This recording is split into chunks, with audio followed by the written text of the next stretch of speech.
En el año 2010, el mundo conoció la existencia de un programa informático malicioso que por primera vez en la historia iba mucho más allá de denegar servicios, robar información u obtener dinero. Un programa informático que llegó a provocar daños materiales en instalaciones físicas equivalentes a las de un bombardeo aéreo. Se dio a conocer la primera ciberarma. En el mes de marzo del 2010, los operadores de la planta de enriquecimiento de uranio en Natanz, Irán, se sobresaltaron al darse cuenta de que los rotores de varias cascadas de centrifugadoras a gas habían comenzado misteriosamente a experimentar una aceleración y una desaceleración continua sin control, provocando que centenares de ellas presentaran fallas en un muy corto periodo de tiempo, debiendo dejarlas en consecuencia fuera de servicio. ¿Cuál era la consecuencia de todo esto? Que la producción de uranio estaba disminuyendo de forma considerada. No era la primera vez que pasaba, un par de meses atrás ya había sucedido algo parecido y a finales del 2009 también. Llegaron a tener ciertos problemas de sobrepresión que habían dejado inservibles varias decenas de centrífugas. Claro, los ingenieros, operadores y mantenedores estaban flipando, ¿no? Decían, oye, pero qué cojones, ¿tan mal hechas están estas centrífugas de mierda que tenemos? ¿O qué demonios está pasando? ¿Es acaso esto un sabotaje o estamos teniendo un problema en la planta? Llegó a ser tal la incertidumbre que les había llegado el momento, por tanto, de analizar a fondo todo el problema y de verificar todos los equipos involucrados. Porque desde luego, por alguna razón, hasta ese entonces desconocida, se habían llegado a destruir más de 1 millar de centrífugas. Hoy vamos a estar hablando de Stuxnet, la primera arma digital de la historia. Me gustaría que tomaseis asiento porque desde luego la historia de hoy está para vérsela mientras comes palomitas. Va a estar muy interesante, pero para más interesante, nuestro sponsor de hoy. CaseFan es una página que ofrece claves de software OEM baratas y legales, las cuales son 100% oficiales y que pueden ser activadas totalmente en línea. Disponen de un servicio de atención al cliente 24/7 y un servicio postventa de por vida. Una excelente oportunidad para renovar el sistema operativo y lograr una mejora en el rendimiento y la seguridad. Como podéis ver en la página web, pues disponen de múltiples productos a adquirir desde Windows 10 hasta Windows 11. Cuentan también con productos de Microsoft Office desde el 2016 hasta el 2019 y 2021 con licencias disponibles desde para un único ordenador hasta para 5 equipos. Contamos también con la sección de Bundle Products, donde en caso de que te quieras pillar un Windows 10 y a la vez la suite del Office 2019, pues bueno, tienes un precio un poco más razonable, más asequible. Y por último, una sección de Computer Tools, de herramientas de ordenador, las cuales pues igual te interesan pillar y por ahí las tienes disponibles. Pese a que el precio ya es asequible de por sí, puedes utilizar el código de cupón VDE50 para obtener un 50% de descuento en la serie Windows, y por otro lado puedes utilizar el código de cupón VDE62 para obtener un 62% de descuento en los productos de Microsoft Office y también en los Bundle Products. Yo, por ejemplo, que ya va siendo hora, pues me voy a pillar un Windows 10 Pro, así que voy a añadir esto al carrito y bueno, voy a usar el cupón VDE50 para obtener un 50% de descuento y ahí está. Ahora ya puedo pagar con PayPal o con tarjeta de crédito. Muchas gracias a CaseFan por patrocinar este vídeo y ahora continuemos con el vídeo de hoy. Aunque los iraníes en ese momento no lo sabían, estaban siendo víctimas de Stuxnet, el primer malware informático que conseguía ocasionar daños físicos en una instalación industrial. Era la primera vez que un programa informático estaba siendo usado como armamento, consiguiendo a través de 500 kilobytes de líneas de código almacenadas inicialmente en un pendrive, un efecto similar a un bombardeo aéreo de precisión. La primera ciberarma había entrado en acción. Hablemos del uranio primeramente y de su enriquecimiento. Anteriormente, si habéis estado prestando atención, hablábamos de una planta de enriquecimiento de uranio en Natanz, ¿no? Bien, pues, ¿qué tiene que ver el uranio con toda esta historia? Bueno, pues mucho. La razón del uso de Stuxnet contra Irán está directamente relacionada con el elemento químico uranio y su posible uso en la construcción de bombas atómicas. Digamos que en su estado natural el uranio cuenta con 2 isótopos. Los isótopos, para los que no sepan lo que es, son los átomos de un mismo elemento cuyos núcleos tienen una cantidad diferente de neutrones. Pues eso, en su estado natural el uranio cuenta con 2 isótopos. Por un lado, el uranio 238, que se encuentra concentrado al 99,3%, y el uranio 235 con el 0,7% restante, siendo este último el único fisible. Es decir, que puede ser dividido en 2 o 3 fragmentos y que en consecuencia podría ocasionar una reacción nuclear en cadena. Esto siempre y cuando obviamente contenga la masa crítica y la concentración necesaria para desencadenarla. Dependiendo del grado de enriquecimiento del uranio se pueden conseguir cosas. Por ejemplo, enriqueciendo el uranio se puede llegar a producir energía eléctrica con el denominado Low Enriched Uranium. Entre el 3% y el 20% de concentración de uranio 235 necesitaríamos para conseguir esto. Por otro lado, lo más crítico, en caso de querer tensarla un poco más fuerte, podríamos enriquecerlo sobre el 90% con el denominado High Enriched Uranium, pudiendo producir, por ejemplo, pues una bomba atómica. ¿Cómo entra en juego Stuxnet en todo esto? Bueno, pues prepararos porque para que veáis semejante obra maestra. A lo largo de la historia se ha llegado a determinar que han habido variantes de Stuxnet, partiendo de unas menos agresivas desde principios del 2007, no desde el 2009 como se creía anteriormente, hasta otras ciertamente más agresivas. Según la investigación de Langner, que me voy a apoyar mucho en ella, os dejaré el manual en PDF en la descripción de este vídeo. El propósito principal de Stuxnet era retrasar el programa nuclear iraní. La central iraní usa centrifugadoras para enriquecer el uranio. Hasta ahí bien, ¿no? Bien, pues el modelo que empleaban era, y no sé hasta qué punto lo sigue siendo a día de hoy, el modelo IR-1. Originalmente desarrollado en Europa en los años 60, el cual fue robado por Aku Khan, que es este señor maravilloso que vemos por aquí, un traficante de secretos nucleares,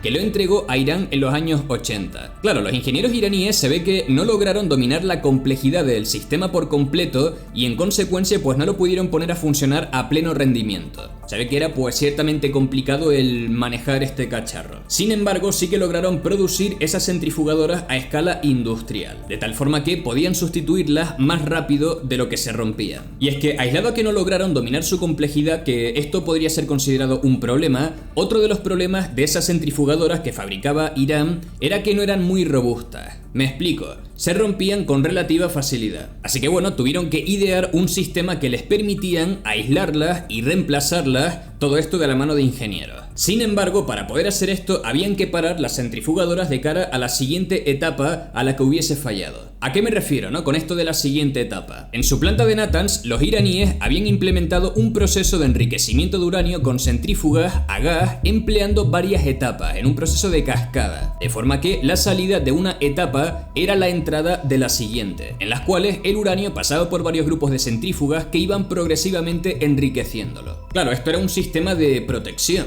Este sistema, digamos que se implementó con la idea en mente de poder aislar centrífugas individualmente cuando presentaran inconvenientes e incluso permitir cambiarlas sin detener el proceso productivo. ¿Dónde está lo interesante? Al parar estas centrifugadoras, la presión subía y en consecuencia los rotores sufrían daño. Un rotor, para el que no sepa lo que es algo como esto, ¿vale? Considerémoslo como un componente que gira en una máquina eléctrica. Entonces, claro, ¿qué pasa? Si la presión superaba un límite máximo, la instalación podía llegar a explotar. En consecuencia, pues hubo que diseñar válvulas que liberasen la presión en caso de que subiera por encima de un límite. Digamos como para medio tenerlo controlado todo. Estas válvulas, por tanto, eran el primer punto débil del diseño de la central de Natanz. Por tanto, si os paráis a pensar, si nos ponemos del lado de la mente del atacante, ya teníamos una vía potencial de, digamos, vulnerar todo este sistema para retrasar e incluso ocasionar daños en el programa nuclear iraní. Que a fin de cuentas, según representa el manual, pues este era uno de los principales objetivos, ¿no? O sea, retrasar el programa nuclear iraní. Con esto en mente, otro punto débil eran los propios rotores de las centrifugadoras. El diseño del IR-1 era súper crítico, dado que para llegar a las velocidades normales de operación, que eran 63.000 revoluciones por minuto, los rotores pasaban por varias velocidades críticas o armónicos. A estas velocidades se produce un fenómeno de resonancia que hace vibrar los rotores. Y claro, digamos que esa vibración no es que le sienten muy bien a los rotores. Estas velocidades, por tanto, digamos que serían el segundo punto débil de la central. Entonces bien, si nos paramos a pensar, ya como atacantes tendríamos dos vías potenciales de atacar. O bueno, más que atacar, pues en lo que enfocar la atención. Y ahora en base a esto, que ya entendemos el contexto, pues vamos a ver las diferentes versiones de Stuxnet.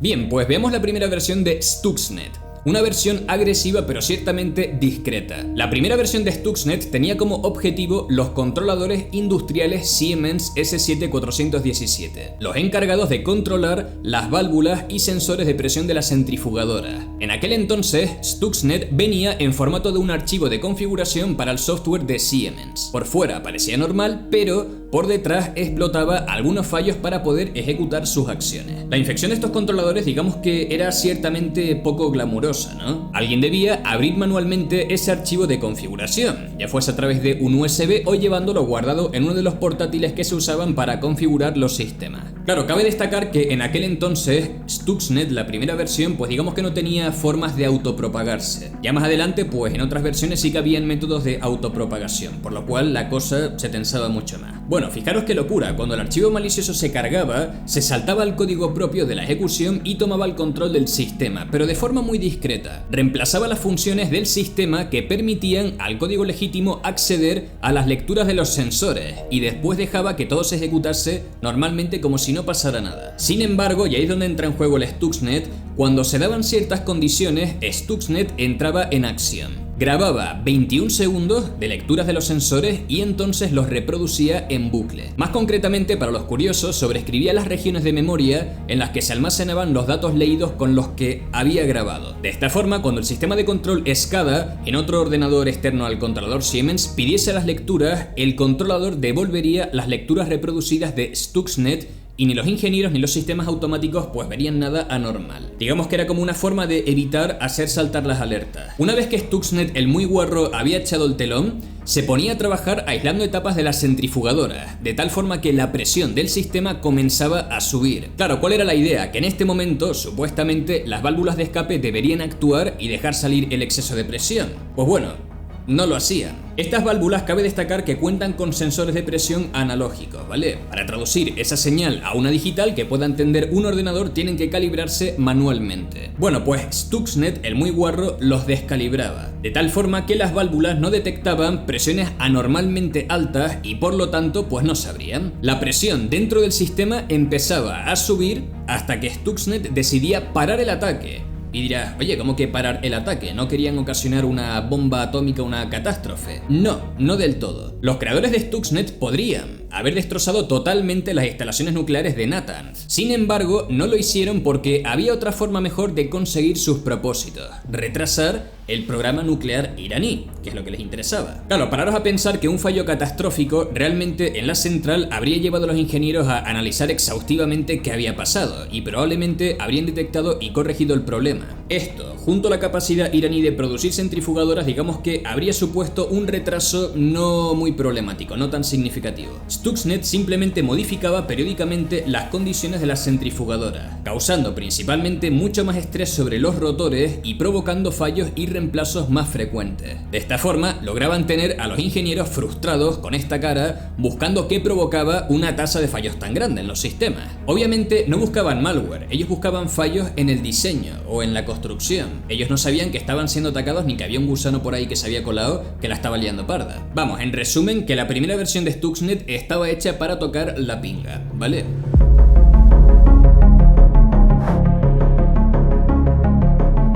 Bien, pues ¿qué novedades trae la segunda versión de Stuxnet frente a todo lo que hemos comentado? Langner menciona en el análisis que mientras la primera versión de Stuxnet parece hecha por un grupo de expertos industriales y programadores, en la segunda se aprecia la influencia de gente muy relacionada con el mundo de la seguridad. Los sospechosos principales se llegó a detectar en su momento que fueron ingenieros de, prepárate, la NSA. La primera diferencia de la versión 2 de Stuxnet frente a las anteriores es el método de propagación. Parece ser que en su momento pues perdieron el acceso directo a los sistemas de la central, así que claro, tuvieron que inventar otro método para infiltrarse. Usando 4 vulnerabilidades Zero Day, que recordad que son vulnerabilidades no descubiertas hasta la fecha, Stuxnet infectaba unidades USB para transmitirse de un ordenador a otro. Además, usaba una vulnerabilidad en el sistema RPC de Windows para infectar a los ordenadores de una misma red privada. Y bueno, por si esas 4 vulnerabilidades Zero Day os parecen pocas, Stuxnet había sido firmado también con certificados digitales robados.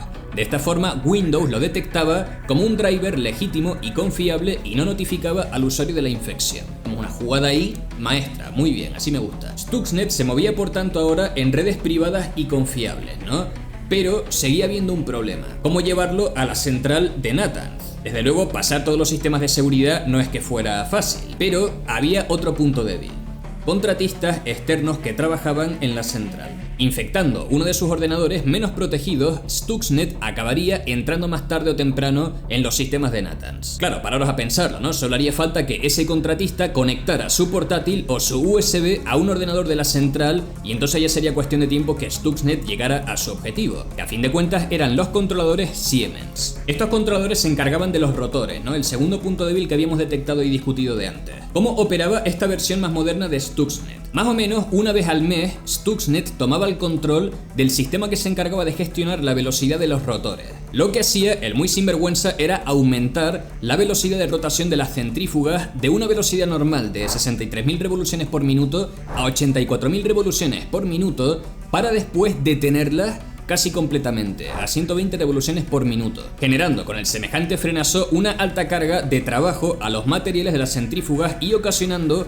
en consecuencia, una degradación de la eficiencia del proceso de enriquecimiento del uranio. Recordad, como comentamos antes, para llegar ahí, los rotores pasan por diferentes velocidades críticas, generando ese fenómeno de resonancia que hacen que vibren y reduciendo en consecuencia su vida útil, porque a medida que vibran, pues se deteriora. En este caso cabe destacar que Stuxnet no necesitaba falsificar la lectura de velocidad de los rotores. Como normalmente los rotores operan a un número constante de revoluciones por minuto, no hacía falta reproducir lecturas anteriores. El malware, simplemente muy ingenioso, se encargaba de que no se ejecutase el código que actualiza en memoria las lecturas de velocidad. Como el software de control SCADA obtenía los valores de las lecturas de la memoria y no comunicándose con los sensores del rotor, pues siempre obtendría la misma lectura, la de la última vez que se había actualizado. Por lo tanto, todo parecería bastante normal a los ojos de cualquier sistema de monitorización automático o humano. La segunda versión de Stuxnet cabe decir que realmente no es que fuera muy sigilosa, ¿no? Como alguno ya se habrá imaginado, el llevar varios cientos de rotores de 63.000 revoluciones por minuto a 120 revoluciones por minuto no es algo que pase desapercibido, ¿no? Si estamos atentos al ruido que hacen. Sin embargo, buena jugada, los ingenieros iraníes llevaban siempre en todo momento cascos protectores.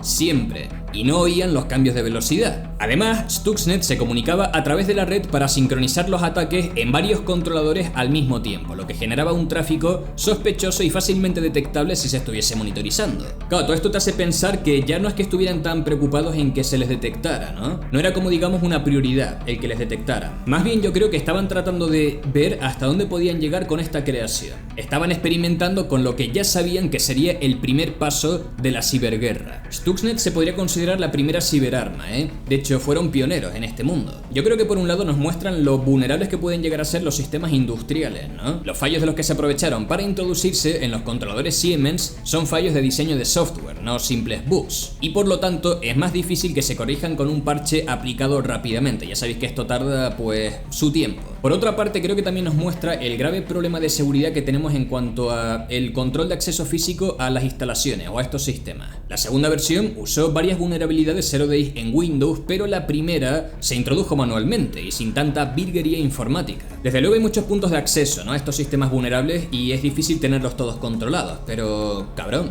Y todo esto ha ocurrido en una central nuclear. O sea, imaginad lo que puede ocurrir en infraestructuras civiles mucho menos protegidas. Yo considero que este malware nos demostró a todos que las ciberarmas existen y que pueden llegar a producir efectos militares similares al armamento convencional. Desde luego pone los pelos de punta, ¿no? Y deja a uno como ciertamente preocupado, pero no os preocupéis, que el Tito Savi está aquí para parar la ciberguerra, ¿vale? Yo me encargo y lo voy a hacer de la siguiente forma.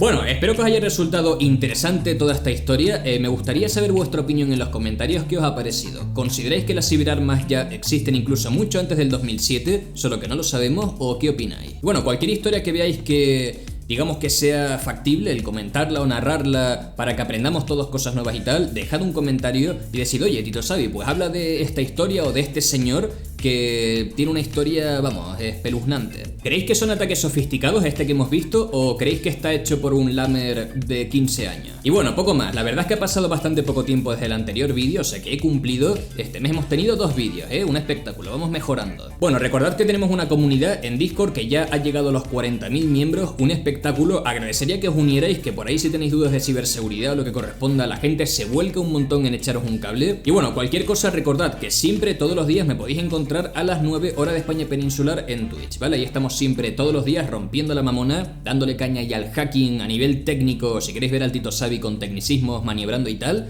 pues ahí estamos hackeando máquinas de una plataforma y pasándolo muy bien. Y poco más, no olvidéis de dejar un buen like en el vídeo para motivarme a hacer más vídeos. Y bueno, espero que los exámenes os hayan salido bastante bien. Y si habéis suspendido, pues, bueno, si habéis suspendido es lo que toca, haber estudiado, cabrón. Gracias por estar en este vídeo acompañándonos y nos vemos en el siguiente vídeo. ¡Chao!